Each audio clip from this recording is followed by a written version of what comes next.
We're live. Live-o. Back in the mix. Back on the podcast, re-erecting the Fuck off. the YouTube channel. Start with that. Now it's been time, man. It's been time. We've been having some good chats. Thought I'd jump back on the podcast, give peeps some long-form content. Yeah. What's been going on with you, man? What's been going on? What hasn't been going on? What hasn't been going on? No, I'll tell you what has been going on. David Brent. It's just been writing, producing, same old stuff, man. Just The grind, hustle, yeah, hustle. working. I can't even think. It's been so long. Yeah, man. Yeah. I mean, obviously we work out all the time together and hang out. We've been having some good chats then. I thought one of the topics that I wanted to bring up today was like, we talked about this a few weeks ago, but it's always a topic that comes up. It's like being the source of everything. Yeah, yeah. And when you're like, you experienced it before, and me too, like younger years when we were acting and stuff, and just hoping that, you know, you're going to be put on. Yeah, waiting for the universe, or waiting for whoever, the casting director or the publisher or whatever, to be like knocking at your door and say, "Oh, opportunity time! It's time to mobilise everyone for you." Yeah. Obviously, it's never going to happen. It's not going to happen, and even if it has happened to someone, that's the anomaly. And we're using it in obviously what we can understand, like in acting or stunt work or whatever, or modelling in those times. But for anything in life, whether you want to be a musician, you want to get a promotion at work, waiting, hoping someone's going to be like, "Oh, there's a bit of talent there. Let me get through all the noise." Yeah. And pull you to the forefront. It's not going to happen. It's not going to happen. And the thing is, like, I mean, I can't remember who said it ages ago, but it's like, no one's coming to save you. And that's so true. And that's the best attitude to have for life, because it's like, then you assume it's all your responsibility, which your life, so it is your responsibility. But then when you do occasionally get those little things that come along that are unexpected, it's like, okay, cool. But you're not relying on that. The 95% of, your career advancement or relationship advancement or your body or whatever is down to you, and then sometimes you'll get those little lucky breaks. But if you depend on the lucky breaks, you only get 5% of that return. So I mean, it's just like wishing on a star, and I don't know, it's things that you think you should be taught at school. Like someone should say, hey, your life is your responsibility. Whatever you want to do, carve a path and go after it, and know that a lot of it's not going to work out. So you be the source. You get up in the morning, set your day, plan your day, and get after it. And I think I've wasted years, decades probably, where it's like, oh yeah, that would be cool if that happened. But it's not going to happen, man, unless you're the source of it. And for you in acting, right, you started to write your own stuff, produce your own stuff. I've been writing for a while now, and still, it's still a struggle to get stuff produced, because that's not an easy road either. But at least you're in control of it. You're in control of the script you're writing, the ideas you're producing, and you're not just waiting there, wasting years. I hope I get a good casting. I hope I get cast. I mean, think how unlikely it is that you're going to make it in acting. Like, think how hardly anyone gets the auditions they go for. And even if you get the audition, the TV show or the film is probably going to be shit, because most films are shit and TV shows are shit.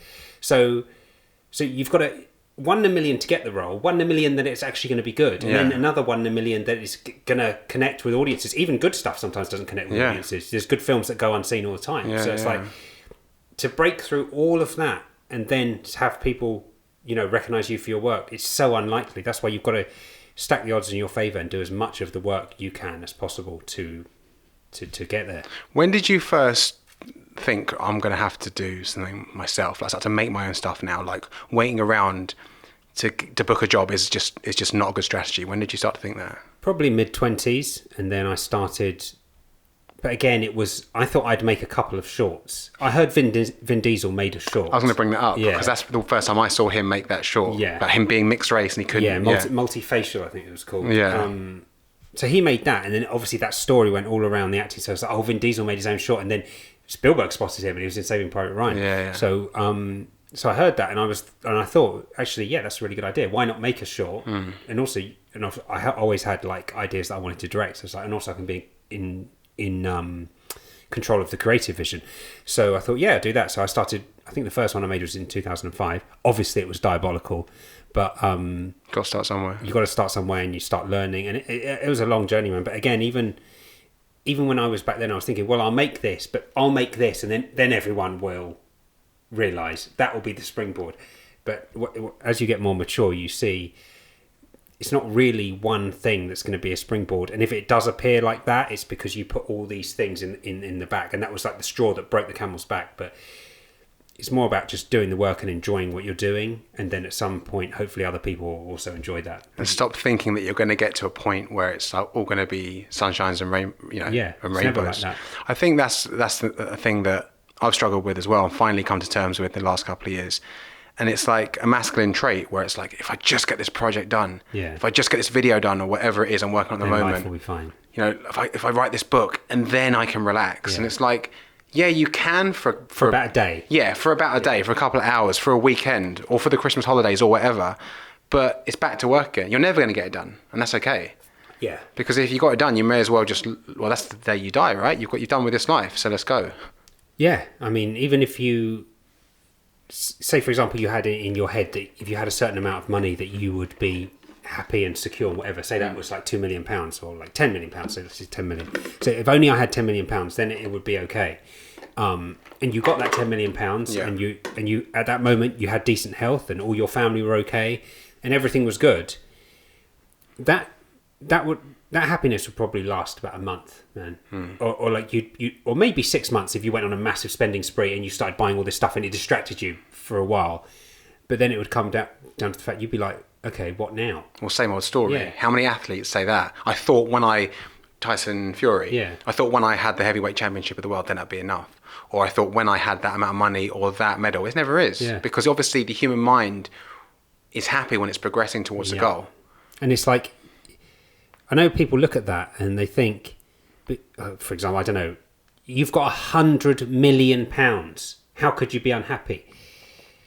It's weird as humans. As soon as we reach one level, we can enjoy it for a really short time, and then we're like, that, what next? And that's for everyone. I mean, that's for people. Like if you're just struggling to pay your mortgage and whatever, there's homeless people or there's people worse off than you looking at you thinking, how could you be unhappy? I'm living on the street and you have a house and you have food to eat every day. But from the person who has the house, is like, well, but I want to pay my mortgage off and I want to go on holiday and so you'll immediately recalibrate to that new level, and it literally probably a month or two and humans will recalibrate. Yeah, we're the biggest adaptable species. Adaptable species. We're the apex predator, right? And we can adapt to our environment. And you're gonna get somewhere and think like, I'd be happy if I could get there. And it's a weird paradox because you need to. Yeah. You need to be forward facing. I mean, looking back at the past is a recipe for misery, whether you're looking back at a good past or a bad past, right? Yeah. So looking forward and saying, I want to lose that amount of weight, I want to, whatever, achieve anything, right? Academic or in my career, finance, that's good to have. But knowing that's just a notch on your belt and it's on to the next thing. Instead of being like, now what? And, you know, if you look at society in general, people that are a lot of the time depressed on the streets or whatever, they're aimless. They haven't got direction. It doesn't mean that when you've got direction, you've got a goal, it's going to be easy. Both are hard. It's still obscenely hard. But progress is better than the alternative. Yeah. Progress makes you feel better. I know that from my own experience anyway. Yeah, I mean, there's just drifting around and being... I mean, you're going to be in... I know this is the thing. With human life, most of the time you're going to be in pain either way. And when I say pain, it's kind of like... It's kind of like mental pain in the sense of, I hope I'm going to get there. I hope one day I can pay off my house or get enough money to survive or make it in a certain part of my career or have the relationship that I want. So we're always striving. So you're always in a certain... Because you're trying to get to nearer to a goal and you're not quite there. Yeah. So you just have... I mean, that is human life. I mean, I think that's what... when they said... the quote from Buddha is like, life is suffering. I think he meant it in that way. Well, I'm trying to interpret the Buddha now, but... Jamie Cho and there's a Heart Katama on the same level. Spiritual guru. But I think it probably was that way. It was, you know, all life in that way is suffering, unless you completely release everything and you're just like, I don't care about anything, and then it's like, but then why are you here? Then why are you here? Because we're here to have a physical experience. That goes again when you hear people who are like, I'm so spiritual, and then it's all about, you know, just, you know, the good energy in the soul, and then you hear people who are like, you know, Gary V, hustle, work, grind. Either isn't happiness, because either end of the spectrum. Yeah. You want to try and have a bit of both, because like if you just want to sit in a cave and to better meditate, then why are you here? Seriously, right? And if you just think that it's all about Instagram and Ferraris and popping bottles in the club, then obviously that's not happiness either. It's a weird dichotomy, life, isn't it? Yeah, I mean that's what as a kid you think that life is black and white, and it's completely the opposite. It's all shades of grey. There is no absolutely like you must act this way all the time or do this all the time. It's all dependent on the situation, dependent on the circumstances. Everything's dependent on circumstances, man. Like, you could say I'm non-violent, but if somebody's coming to attack you, do you defend yourself? Or defending yourself, you'd have to be violent. So what depends on the situation, obviously. So act accordingly to the situation. But because most of society doesn't want to think, give me the best weight loss diet, give me the best exercise to get a bigger bum. What's the best car? Everyone's driving BMWs, right? BMW. I mean, that's fine. But really, being a critical thinker is going to give you more self-empowerment. Yeah. And I think that going back to what we said, at the beginning of this, it's about being the source of what you want to do. Source of everything, man. Source of everything, and taking responsibility. Like I saw the UFC channel the other day, and Colby Covington. He's come back after his loss to Kamaru Usman. He's blaming everyone. I mean, he's a cretin anyway. Yeah. But it's just like it's the referee. I was beating that guy. He was rubbish. It's like. In one way, I get you're trying to like market yourself and get back in the mix, but another way, you're just a pig, man. You're just blaming other people. And why do I hate it so much? Because I've been there. I've been that person before. It's like, it was that girl's fault. The relationship went bad. That friend fucked me over. That teacher, that they messed up my GCSEs because they gave me detention or whatever. Yeah. It's easy to blame. Yeah. And I think that when you grow and you mature and you become a bit calmer in life, you're like, okay, well, I can only control my actions and thoughts. Yeah. I can't control anything else. So what can I focus on now or today or the next month to move me forward in my goals? Because I know that you feel better when you move forward. Yeah, I know it. Absolutely. I know it. Whether it's like a pound on the scale, for me at the moment, I'm trying to work on my flexibility. And when I see improvements in it, like sick, feel better. Exactly. Yeah, it's true. You have to be the source. You have to take responsibility. Because look, everybody, I think innately in humans, we have a really strong sense of like justice. Like it's not fair. And because as kids, we always say that, right? Oh, that person got more chocolate than me. It's not fair. But obviously the hard truth of life isn't fair. Life is, some people win the genetic lottery, man. And they're like super tall, super good looking, annoying, perfect skin, perfect teeth. And there's some people who don't look like that. Yeah. It's not fair, but that's just life. Yeah. It's just, you're going to have to do the best. Like, for example, there are some people who maybe their metabolism is faster than yours. Yeah. And maybe they can eat more than you, or eat the same as you and be skinnier. But that's just it. So you're going to have to... the brakes. Yeah, exactly. You're going to have to eat less and do more exercise than that other person. Not fair. Sorry. Yeah. But that's it.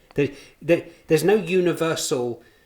God looking up, down like, I fucked up there. Yeah. Look, slow metabolism again. Get on that one. Yeah, No one cares. Sprinkle the fairy dust on them. They can burn more calories now. No. And there's someone with a slow metabolism with you, and there's someone with a faster metabolism than the other person. It's just a massive spectrum of loads of different people with different attributes, and you just have to get on with it and make the best. And I know it's a bitter pill to swallow. Someone's born into a richer family or naturally better looking or taller. Yeah. Some people have got all their hair. Some people are bald. Oh, that's Rich. His one. He used to say, if only I was 6 foot tall, had a perfect hairline and a massive knob, I'd be happy. Wouldn't we all? Yeah, exactly. Do you know what I mean? Of course. I'd be really good looking with all those things. Yeah, I know. Yeah.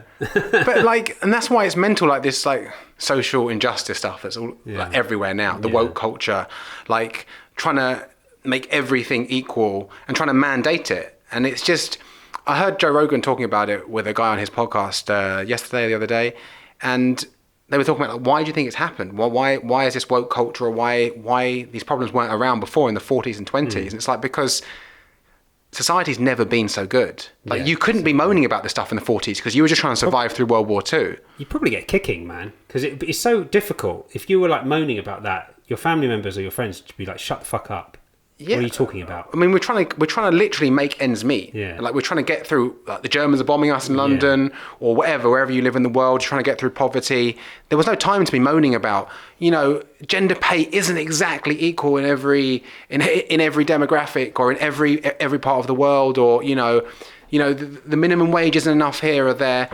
And it's a weird topic because obviously things need to be highlighted, but a lot of it comes from, I think, that culture where it's like you've been given so much, you're in the best time ever to be alive, and you're moaning about it. Yeah. I mean, here's a perfect example. So we're mixed race, so we're not the societal norm in England where we grew up. Yeah. So that means, I mean, we like to work in the media, so in front of the camera as actors. So that means it's harder to get roles. Yeah. There's less roles. And writers are not writing roles for that. Yeah. That's the reality. There's no injustice going on. Yeah. It's like white people will predominantly write about white people because that's their experience. Of course. Like, if you can't expect other people to constantly... Like, can you imagine if we tried to demand that England made Eurasian people the norm? That would be unbelievably racist and selfish. But that's what's happening a lot of the time. Like, people are like, there's not enough people of colour on TV, there's not enough people of this. And it's like, you're trying to force, like, for example, England's a white majority country. Yeah. So the majority of people on TV ads or on the media are going to be white, right? Maybe 70%. Yeah. Just like if you went to Japan, the majority of people on Japanese TV are going to be Japanese. Because what you're doing, you're mirroring the culture. It's not racist. But that's like a white person moving to Japan and saying... and demanding more white people on TV. It would be seen as racist. Yeah. But it's... Now, look, it's different because obviously a lot of people from ethnic minorities are born in the country like us. We are English, even though we don't look like a stereotypical English person. Our thought processes, our consciousness, all of our cultural references, we grew up in England just like any other English person. Yeah. But so if you're originated in that country, then obviously the country should be slightly representative. I'm not saying it should be all white. That would be obviously ridiculous. But I'm just saying the kind of entitlement. Look, for example, Eurasian stories need to come from Eurasian people. We can't look to white writers to say, you write me a good part. Who's the best person to come from that perspective? It's us. We need to be the source and be the originators of it. Going back to that and then, guiding principle. Yeah, and then sooner or later it will be changed in the sense of people will stop even seeing it as a like, oh, those people are different or whatever. There's just, that person's just a creative and they just create good stories or whatever. So yeah, I just think, look, come on. In my opinion, we're living in one of the best countries in the world. It's politically stable, pretty safe to walk anywhere. You're not really in danger. No natural disasters. Constant power. Hardly ever a power cut. I think I can think of like 2 power cuts in my entire life. I can never remember a power cut in the UK, and I lived in Asia for 10 years, and there was power cuts consistently. Well, as soon as it rained, there'd be a power cut. Yeah, so no power cuts, clean water, plenty of food, and people are moaning about the country. Now, it's not perfect, obviously, nowhere's perfect, but I think we need to get a grip. Like, a lot of people are saying, it's never been so bad. No, but what are you talking about? Going back to what we said, it's the opposite. People are allowed to be like this, or they're not allowed. It's the culture's allowed it to happen because it's so easy. Yeah. Where if anything, you'd think people would be bowing down and kissing the floor every day. Like, I live in a safe country. We've got everything, great infrastructure. Because imagine, after World War I or World War II or the Great Depression or whatever, you'd be lucky if you had food, right? Yeah. Or if you could get through the winter or whatever, or if you were in America in the turn of the century when they were, just going over to the Wild West and the pioneers and stuff. Like, you'd be lucky to survive a harsh winter, and you'd never have to worry about that now. But people are moaning about the stupidest things, like, there's no transgender toilets, and it's like a massive thing. Shouldn't we be focusing on proper issues that are actually affecting people? Like, let's sort out inner city crime, let's sort out education, let's sort out healthcare, instead of saying, oh, my daughter had blue hair and someone made a comment because she feels it's her right to have blue hair. You know what I mean? Like, there's so much ridiculousness going on. Yeah, because it's obviously it has become really soft. I just think most people are ungrateful for being born in this country, man. Like, I hardly see any gratitude. I'm not talking about patriotism, hand over your chest, like England's the best. No, but or UK's the best, whatever. But just, travel around a bit and have a look at some of the other parts of the world. Thank God we were born in England. It's literally. I think that virtually daily. I'm like, can you imagine? Christ almighty. Listen, I'm not, I love China and everything. I've been there multiple times and the Chinese culture is amazing. The food is amazing. But thank God I wasn't born in China and I was born here. Man, you just travel around and they're not even the worst of the third world countries. Yeah. But, you go Get some perspective. Thailand has loads of nice stuff, but I lived there for quite a while. And, you just go a little bit outside of Bangkok, man, outside of the main city. And it's just like, it feels like the 60s or something. Do you know what I mean? Dirt roads, no lighting a lot of places. And also, no national health service. There's so many good things about... You're on your own. There's no dole money. There's no NHS. There's no nothing, man. Yeah, this is what I think it is. I think this whole woke culture and this whole thing is basically... It's the same as having a child and you spoil it rotten, and it's just... And they don't know any different. They don't know how bad it could be. They're just a little brat, basically. They're just a little brat. They never worked hard, and they're just a little brat. And I think that's happened to a lot of the culture. And that's why... That's where it comes from. It doesn't come from, we live in the worst time ever. Yeah. England, America... and most of the Western world has never been more tolerant of gay people, lesbian, transgender, ethnic minorities, religions, and all I hear is moaning about how repressive it is. Yeah, it's and being an ethnic minority, I can tell you how un-racist the country is. No, I've lived in 4 countries. The UK is by far, hands down, the least racist country ever. I think I got called a racist name once. And I was about 10 years old, and it was another 10-year-old boy.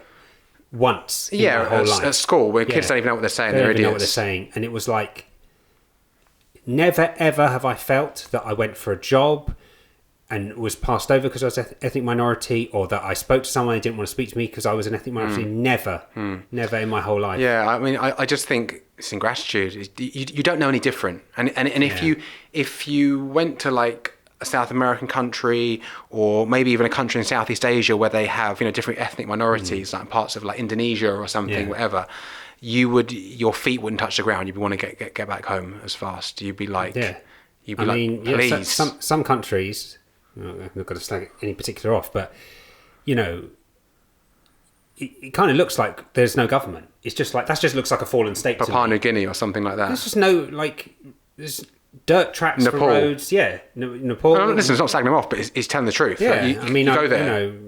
Our mum went to Nepal and she said it's just the infrastructure is just virtually non-existent. Parts of Burma, Myanmar, there's just there's rogue militias running parts. So obviously the government control the central part of the country, but once you go out to the borders in Thailand, it's run by militias. You have to go on helicopters blindfolded to meet tribe leaders and stuff.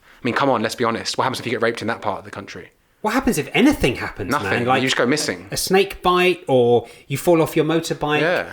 There's no. in England, you literally it's 999 and the ambulance is there in 5 minutes. Or there's a fire, we have a fire brigade and stuff. And I know this sounds basic because obviously we grew up with it, but loads of the world doesn't have that, man.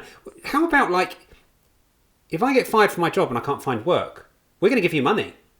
We're going to give you money and we're going to give you a house and we're going to make sure that you're okay. We're going to make sure you get back on your feet. Yeah. And loads of people abuse it. Yeah, this is an amazing place. Amazing place. The culture that has given rise to this and the point that we are at the moment is unbelievable. And I'm not saying there's nothing I've got rose tinted glasses oh my God, the UK is the utopia. Obviously there's loads of problems. There's problems everywhere. And that's why as a culture, and every culture tries to push forward, every year to try and get better and better and better. But come on, man, no religious persecution here. You're free to do whatever you want. Listen, I had gay friends in school all those years ago. In the 90s. Yeah, there were a few people that used to say some names and stuff, but they were in our social circle. We didn't give a shit. Yeah. And it was totally... Everyone thinks that it's the millennials that are woke. Yeah. And it's a lot of it is ingratitude. Not even just the UK, man.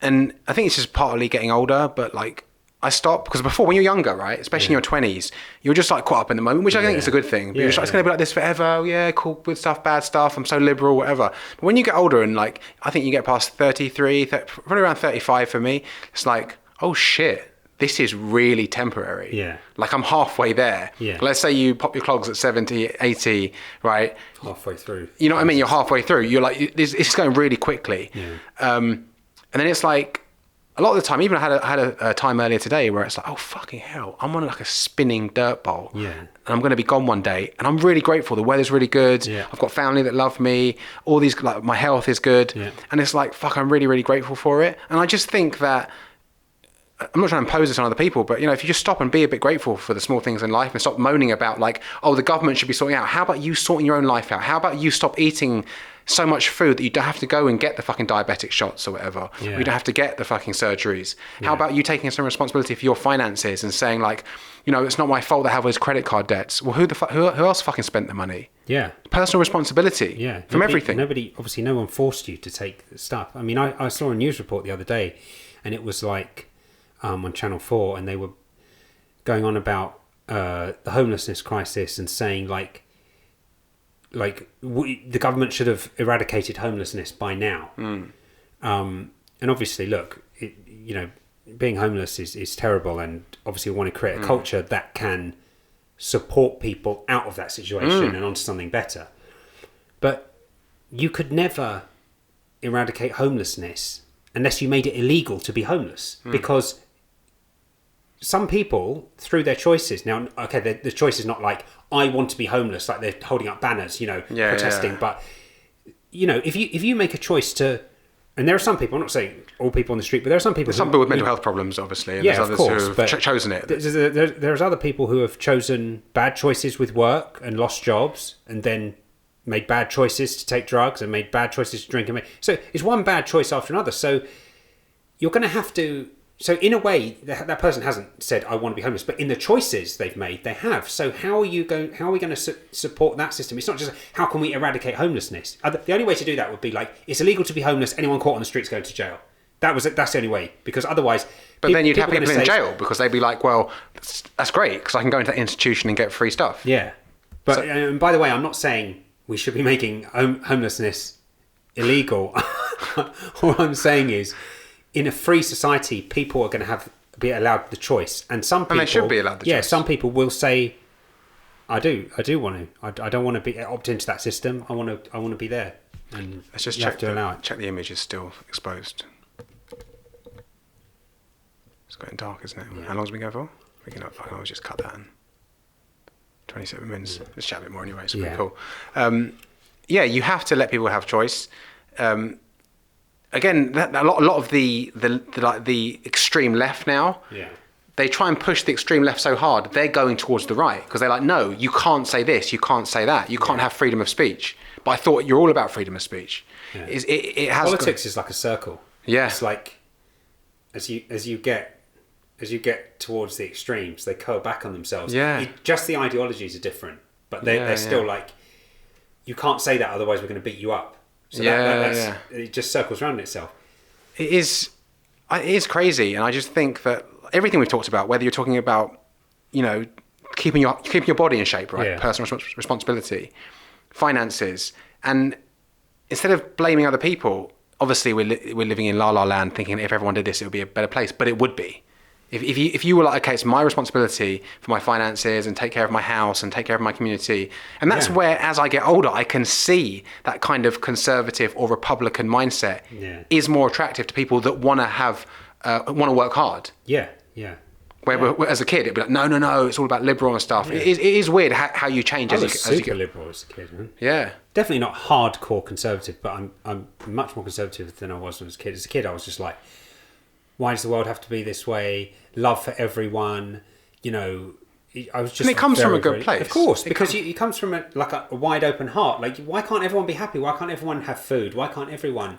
And it's great, but then when you see that you've worked hard for something, and your next door neighbour doesn't want to work hard for it, but take yours because you have to pay more taxes to support them, then it becomes unfair. Yeah, I mean, I remember learning about. I told you this before. But I remember learning about political systems at school when we were talking about capitalism and communism and whatever.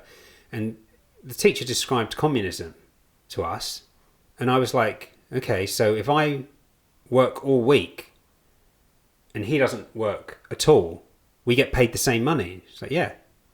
It's like, I mean, about 10 years old, I was like, that's bullshit. Yeah. How's that work? How's that work? Yeah. Like, that's ridiculous. Fuck that guy. Yeah, literally. Fuck that guy, man. Or now I'm not working. Yeah, because whether I work or I don't work, I'm going to get paid the same. Well, look at countries that implement, like France, right? A very, I mean, I don't know if you can call them full-on socialist, but a very socialist style government.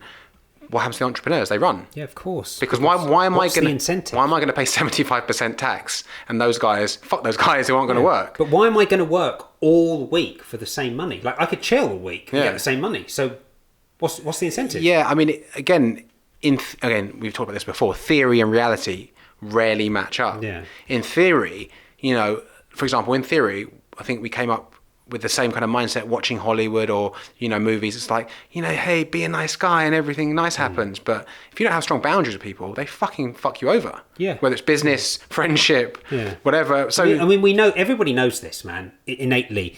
And the reason you know this is because you don't let anyone and everyone into your house. You don't have an open door to your house and you're like, everyone come in, because I think every single person's cool. Yeah. Like, I know no one would take it. No one's going to steal from me. No one's going to eat my food. No one's going to take the piss. Nobody does that, and there's a reason why. We all know, because then it becomes real. That's personal to me. You can, when it's like pushed, far away. When it's just like theories, it's like, okay. But when it gets real, when shit gets real, and you have to open your door and put it to the test, like, everyone's cool. No, that door is tightly locked immediately. And I think it comes back to this kind of like, life is nuanced. Yeah. And stop. And if I can give advice to anyone, let's say I'm talking to my younger self here, my 19-year-old, 20, 21-year-old self, that stop looking for black and whites in life. Stop looking for like an easy solution where it's like, oh, hey, in that situation I act like that. In that situation I act like that. Because maybe not. Yeah. Maybe sometimes it's good to have that food. Maybe sometimes it's good to have that food, right? Yeah. Just in your diet. Yeah. Stop looking for absolutes in life, because there isn't none. Yeah. Because we could say, like, is it good to kill people? No.